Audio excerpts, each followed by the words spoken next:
Хүнийг харааж доромжлохоос өмнө өөрснийхөө амьдралыг нэг хараад үз. Би хин юм бэ гэж. Бүх бурууг, бүх юмыг дандаа хүн рүү чиглүүлдэг. Энээс болсон. Тэрнээс миний амьдрал гайгүй байх байсан. Чи эхэлж өөрийгөө бод. Би хин юм бэ гэж. Би энэ амьдралын төлөө юу хийсэн те. Эхлээд чи өөрлөгөө бүх юмыг бодоод үз. Дараа нь өрөөл рүү нь ялцаа. Бүх буруу чамд л байгаа шүү. Хөгийн юм уу ямар чадваргүй нөхөр вэж цалин голдог. Юу юугаа мэдэхгүй. Одоо ажил руу яг тийм шүү дээ. Нэг ажилчин сэтгүүлч гэнэ худлаа нэг кордон цаас барьцаа орж ирэл тэгээд яах гэж байгаа юм гэхээр ажил сэтгүүлч чи юу чаддаг гэхээр урдаас тэнэг кордоноо үзүүлээд идэг. Тэрний мө кордон дипломыг би үзлээчлээ үзээгүй ч яалаа. Энэ дотор чинь юу байгаа гэдэг нь чухал болохоос биш. Тэр мөгийн тэр хоосон кордоноор би яах нь чанж идэх юм уу? Тийм байхгүй шүү дээ. Тэг өөрийгөө нэг мондөг улсуултаа хөнгө бодцсон. Нэтэр дээр юу ч сураагүй юу ч чадахгүй шалж угааж чадахгүй тийм нөхдөд байгаа шүү дээ. Санаа нэг явцсан тийм болж игэл нэг лаанд аваад унчих санаатай ихтэйгүр шүү дээ. Дөрөв хаалгатай хөргөж аваад тавьчих санаатай тийм өөх даварнаа болж игэл одоо нэг хаусанд ороосууч юу ч чадахгүй ямар ч чадваргүй хариуцлагагүй нөхөр үйжээж тэр хүсэл шунал нь ингээд бүр дийлцсэн юм голоод ингээд юм голоод нэг л педик сантангууд одоо энэ хорвол дүүрэн педикрээс сууд байна шүү дээ. Ямар чадвар байхгүй. Тэг өөрснөөсөө эхлэйчтэй гэж. Тэг ийм болгосон байхгүй манай энэ төр засаг битээ ажил хий чамдуултай мөнгө өгнөө. Одоо толгоон тарааж хүнсний толгоон тарааж. Эргүй чи үлсэж өгнө гэж байхгүй. Махсуу гурил будаа хоёрын хүнсний ногооны чинь толгооныг би чамд өгч тэ.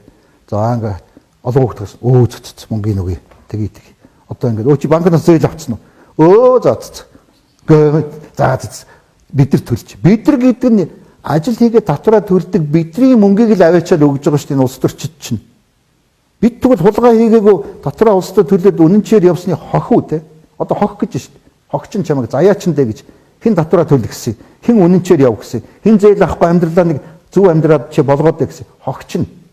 А энэ 100 мянган хүн зээл авцсан. Эдгээр өдгөл амьдрсан нөхдүүд баг. Тэгээд эдгэрийн зээлийг та нарын мөнгнөөс бид нар төлнө. Энэ 200 жил манжийн дарлалд байхад манж монголчуудыг яаж устгасан? Манжийн аргал байхгүй юу? Эсвэл битгий хий.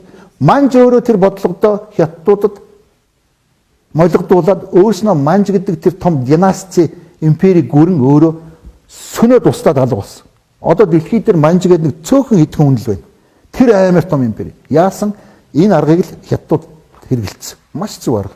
Манж хүн ажил хийгээд хэрэггүй. Манж хүн зүгээр сууж те. Манж та бол тэнгэрийн угсаатай мондог хүн. Манж хэрэггүй. Тэгсээгээд өнөөдөр нь зүгээр хүн харахад хүн юу чих амьдрах чадвар байхгүй тийм хүн сүргэл болсон. Тэгэл устцсан. Одоо байхгүй ш манж. Бараг шилэн хоргон тэгээд тэр үед байсан манж гэдэг чинь ийм хүн байна гэж харахаар тийм л боллоо ш. Тэр төрийн бодлогын аргачлал чинь өнөөдөр манайхыг 30 жил ингэж явж ирлээ шүү дээ. Монголд өнөөдөр хүн үйлбэрч үхнэ л гэж байхгүй. Ягаад гэвэл зовлон үзээгүй л артхан байхгүй. Зовлон үзээгүй. Жинхэнэ дан байлдааны хөр тэр хэцүү амьдрал дотор орж ирсэн монголчууд үзээгүй. Насандаа ч үзээгүй. Тийм биз? Хэзээ ч хоолгүй хондгоо Монгол. Эднийхээр орно, тэднийхээр орно. Эднийхээр орно. Аяг хоолыг бол альч айл өгдөг. Тэгэл тэний яваад идэг. Эдэн цаас болох юм бол арх уучдаг. Тэгээ шараа тайлдаг. Доктортай ажиллана гэж байхгүй, амьдралын зорилго гэж байхгүй, төвчээр гэж байхгүй, ажлыг сонирхол байхгүй, муугаа мэдхгүй мөнгө цалин голдог. Тэгээ хинээс болж байгаа. Хогч шүү дээ тэгвэл. Хогч нь тэгээд архиагуулш улсаа хэд явж явахгүй амьдрал муу байна гэл тийм ээ. Хэнийг алах уу, хэнийг дээрэмдэх үү, юу шатаах уу гэл ингээл тийм л амьдрсан шүү дээ.